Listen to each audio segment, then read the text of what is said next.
looking at Bitcoin, it seems to be far ahead of all the others in terms of value. Today it's 51,000 US, I think. Ethereum is 3,000. Then the others are like a few hundreds and $1 and stuff. I mean, this gap is quite huge. Do you ever see it reducing, or do you see Bitcoin just sort of surging further ahead? There's prediction of 135,000 uh, Yeah, down the line. the main interesting thing about Bitcoin is the economics. So there are only 21 million coins ever Yeah. for Bitcoin, and probably 10 to 15% of them have been lost forever already. So this is a market supply and basic economics, supply and demand. So the total supply, because it's only 21 million, will then lend itself to Bitcoin having a large value. But if you look at Ethereum, I think it's at over 100 million supply, and it's continuing to mint more. So if you compare a 21 million system against a 100 million system, of course, a 100 million system will be less, right? Until more and more people adopt Ethereum and it can push up in price. So it's a simple function of mathematics. There are many coins out there. Increasingly, we are seeing all these meme coins like Shiba Inu and all that. They have 1 quadrillion supply. 1 quadrillion, that's how many times more than 21. Yeah. I don't even know how many times more than 21 million that is. So of course the price per coin will be much less. So you don't necessarily look just purely on the face value, because one very interesting thing about cryptocurrencies is that most of them are very fractionalized. You can go 18 zeros. You know, your dollar can only go 2 zeros, right? You can go to 1 cent. There's no half of a cent. But coins typically have 18 zeros. So you can fractionalize until very, very far out.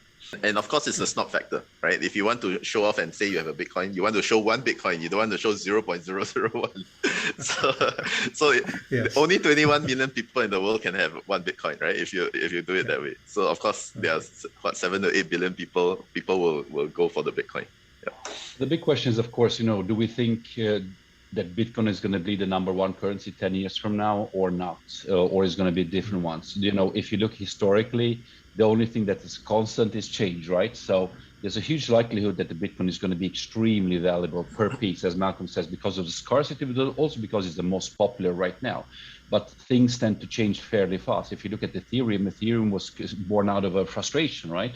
So, and that became now the second biggest currency. And then suddenly some people from Ethereum who didn't like Ethereum well enough, they started Cardano. And Cardano now promises to be the next big thing. And that's the third type of currency. Mm-hmm. And then, of course, you have this, the anomalies, the Dogecoins and the Shibas and such, which are fun, but it's eventually they also hit critical mass and they became like the dollar.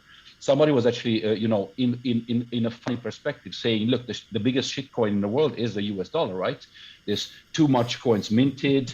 1% holds 30% of the total value. There's a lot of currencies are being lost. The real life usage is not as good as before. And also 25% of all minted US dollars in circulation was minted in the last 12 or 16 months, right? So on that definition, it is the shittiest of the shit coins, right? But the dollar has trust, right? Its only connectivity is trust. The dollar doesn't have a connection to gold as a paired value since the 60s. Yeah. So the only pairing between the dollar is the trust for the Federal Reserve, which is still high and intact. But do we think that trust is going to continue year by year, or it's going to change? So what I predict is that definitely, look, the Bitcoin, everybody should own a Bitcoin. That's a sentence that a lot of people are using right now, and that drives the price of Bitcoin up. What I would definitely look at is the new coins. The new coins are those who are becoming interesting. And if you look at, the founder of Dogecoin, he sold all his Dogecoins to buy a car, a Honda Accord. I think it was like $4,000 or $3,000. Now Doge is bigger than the entire Honda corporation, right? Mm. So I think the mentality in crypto has to be patience, because a Bitcoin was not worth 50,000 US dollar 10 years ago. It was worth a cent. I had a full Bitcoin. I sold it for $1,400 and I was very happy because I made a profit. But I made 30% profit. I bought it cheaper.